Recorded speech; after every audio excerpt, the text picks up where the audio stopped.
Auzubillahiminash-shaytanir-rajim. Bismillahir-rahmanir-rahim. Assalamu alaikum students. How are you? Hope you all are fine. Okay students, your maths lecture for grade 1. Your topics are ordering number up to 100 and ordinal numbers, days of week and addition. Okay, your first topic is ordering number up to 100. Write the number in ascending orders. So students, आपको जो ये नज़र आ रही है pick, आपने इसको ascending orders के अंदर लिखना है। असेंडिंग ऑर्डर्स का क्या मतलब होता है, जिसके अंदर आपने नंबर्स को छोटे नंबर को सबसे पहले लिखना है, उसके बाद उससे बड़े नंबर को लिखना है, उसके बाद उससे बड़े नंबर को लिखना है। मतलब कि आपने जो नंबर पहले आता है तो आपने उसको पहले लिखना है। ठीक है। ओके स्टूडेंट्स, आपका जो बी पार्ट है उसके अंदर देखें, आपको जो वर्ड्स नजर आ रहे हैं 33, 41, 50, 40 एंड 37। जब आप इसको अरेंज करेंगे असेंडिंग ऑर्डर के अंदर तो ये किस तरह से लिखेंगे आप 33, 37, 40, 41 एंड 50। आप इसको असेंडिंग ऑर्डर के अंदर इस तरह से अरेंज कर देंगे। उसके बाद जो सी ऑप्शन है उसके अंदर देखें, वो आपके पास है 54, 41, 62, 30 एंड 28। अब आपने सबसे पहले देखना है कि असेंडिंग ऑर्डर के अंदर जो है वो सबसे पहले आप किस तरह से इसको लिखेंगे।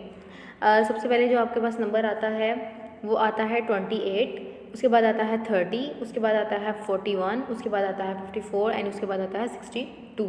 तो आपने इसको असेंडिंग ऑर्डर के अंदर इस तरह से लिखना है। उसके बाद नेक्स्ट में जो है देखें, आपको पास जो सबसे छोटा नंबर है वो आ रहा है 37, उसके बाद जो उससे बड़ा नंबर है वो है आ रहा है 40, उसके बाद जो उससे बड़ा नंबर है वो 89, उसके बाद 95 और उसके बाद है 100। ठीक है।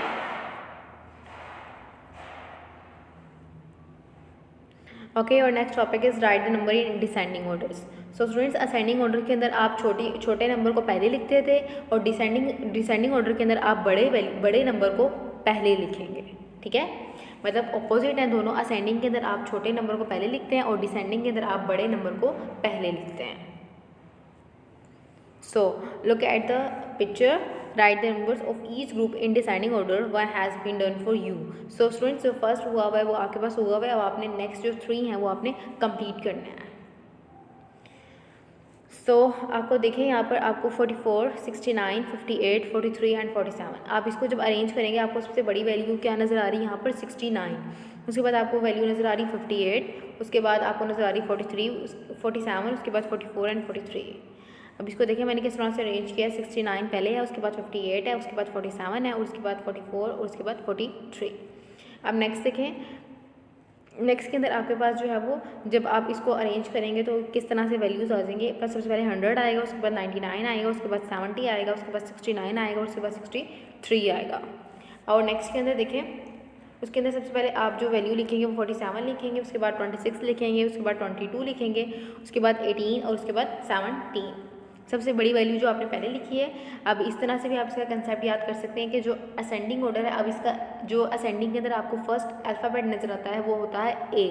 ठीक है, ए मीन आप ए को आंट कह सकते हैं और डी फॉर डॉग कह सकते हैं। तो आंट जो होती है वो होती है छोटी और जो डी होता है डॉग, डी फॉर डॉग, तो डॉग जो होता है वो बड़ा। तो आप इसको इस तरह से रिमेंबर कर सकते हैं। जो असेंडिंग ऑर्डर के अंदर ए पहले आता है, ए क्या मीन्स आंट, आंट मतलब छोटा, तो आप उसको छोटी वैल्यू को पहले लिखेंगे। और डिसेंडिंग के अंदर क्या होता है, डी फर्स्ट वर्ड है तो डी फॉर डॉग, तो डॉग जो है वो बड़ा होता है, तो आपने बड़ी वैल्यू को पहले लिखना है। Okay,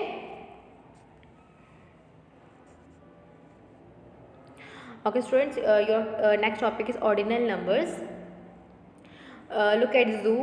Using ordinal numbers we can tell the position of an animal in a group. आपको जो इतने भी एनिमल्स नज़र आ रहे हैं आपने इनके पोजीशन को देखना है और आपने इसको जो है वो आगे आपको नेक्स्ट पेज के अंदर बताया जाएगा कि आपको ये एनिमल किस पोजीशन पे आपने इस पिक को देखते हुए जो है उसको अरेंज करना है। Okay,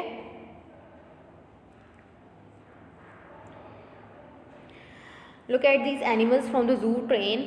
On the previous page there are in the wrong order. Put them in the right order by writing in the box. So students, अब यहाँ पर देखें जो ए ऑप्शन है, अब आपने पीछे जो पिक्चर है उसके अंदर आपने देखना है और आपने बताना है कि जो है वो कौन सा एनिमल किस पोजीशन पे है। ठीक है, सो आप फर्स्ट देखें, जो फर्स्ट जो आपको नज़र आ रहा है एनिमल वो 6th पोजीशन पे है। उसके बाद जो आपको लाइन नज़र आ रहा है वो आपके फर्स्ट पोजीशन पे है। उसके बाद आपको जो मंकी नज़र आ रहा है वो 4th पोजीशन पे है। उसके बाद आपको जो नज़र आ रहा है वो 2nd पोजीशन पे ई ऑप्शन में नज़र आ रहा है। उसके बाद 10th पे नज़र आ रहा है आपको। उसके बाद 3rd पे देखें, और उसके बाद आप 7th और 8th पर देखें, लास्ट पे जो आपके 7 और 8 कंप्लीट हुए हुए हैं। उसके बाद 9th पोजीशन पे आपको जो है वो देखें, और उसके बाद आपको 5th पोजीशन पर टाइगर नज़र आ रहा है। तो आपने ये सारे के सारे जितने भी एनिमल्स हैं ये आपने पीछे पिक्चर में देखना है, और उसी पिक्चर के हिसाब से जो आपने एनिमल्स को अरेंज करना है, आपने बताना है कि किस एनिमल की कौन सी पोजीशन है।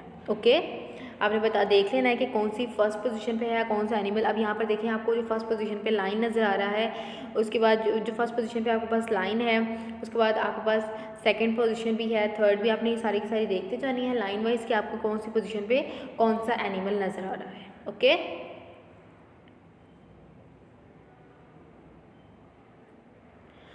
ओके स्टूडेंट्स, आपका जो नेक्स्ट टॉपिक है वो है ordinal numbers, days of week.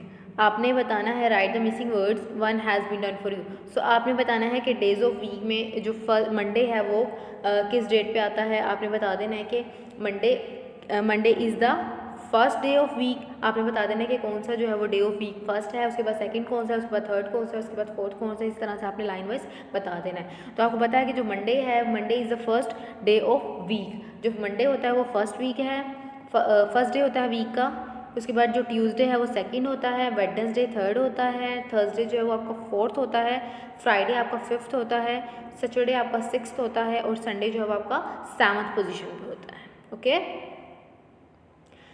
Match each day to the correct ordinal number, one has been done for you.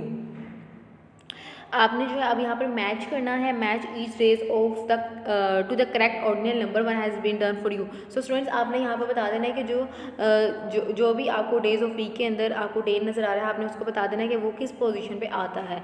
तो आप ये देखें, यहाँ पे जो सबसे पहले आपको दिया हुआ है वो ट्यूसडे जो है वो बताया हुआ है, वो 2nd पोजीशन पे आया हुआ है। ठीक है, सो आपने यहाँ पे देखें फर्स्ट पोजीशन पे आपका मंडे आता है, उसके बाद 3rd पोजीशन पे आपका वेडनेसडे आता है, उसके बाद 6th पोजीशन पे आपका सैटरडे आता है, उसके बाद 5th पोजीशन पे आपका फ्राइडे आता है, उसके बाद आपका 7th पोजीशन पे संडे आता है, और उसके बाद 4th पोजीशन पे आपका थर्सडे आता है। ठीक है,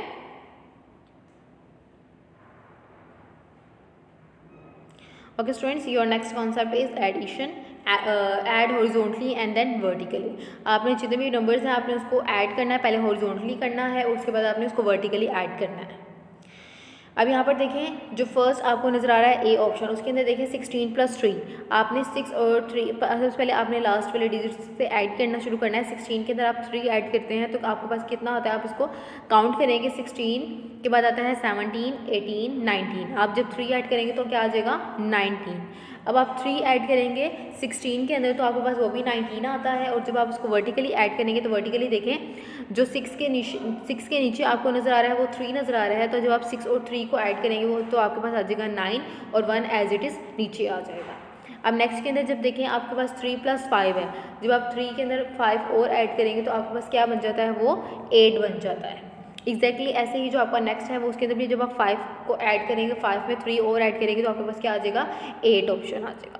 उसके बाद आप जब इसको हॉरिजॉन्टली करेंगे, हॉरिजॉन्टली आपने कर लिया, इसको जब आप वर्टिकली करेंगे तो आप देखेंगे 3 + 5 आपके पास 8 आता है। उसके बाद आपके पास 5 + 3 कितना आता है, 8। अब नेक्स्ट के अंदर देखें, सी के अंदर आपको 11 में 5 और ऐड करेंगे तो आपके पास क्या आ जाता है, 16। और उसके बाद 5 के अंदर जब आप 11 और ऐड करते हैं तो आपके पास क्या आ जाता है, 16। और जब आप इसको वर्टिकली ऐड करेंगे तो देखें 1 के नीचे जो आपके पास 5 नज़र आ रहा है, जब आप 5 और 1 को ऐड करेंगे तो क्या आ जाएगा आपके पास 6, और उसके बाद आपके पास 1 एज इट इज़ नीचे हो जाएगा। और नेक्स्ट के अंदर भी आप इसी तरह से करेंगे, 5 के अंदर 1 ऐड करेंगे तो आपके पास आ जाएगा 6, और उसके बाद 1 एज इट इज़ नीचे उतर जाएगा। एग्जैक्टली ऐसे ही जो है आपने नेक्स्ट को भी देखना है। 1 + 18 तो आप 19 आ जाएगा, उसके बाद 18 + 1 19। एग्जैक्टली ऐसे ही जो है आपने वर्टिकली भी कर देना है ऐड। अब नेक्स्ट देखिए, आपने 4 + 3, 4 में 3 ऐड किए तो आपके पास क्या आ गया, 7। उसके बाद 3 में 4 ऐड किए तो आपके पास क्या आ गया, 7। उसके बाद 4 के अंदर आपने अगेन 3 ऐड करने हैं, 4 के बाद 5, 6, 7 आ जाएगा। उसके बाद 3 के अंदर आप 4 ऐड करेंगे तो क्या आ जाएगा, 7। ओके,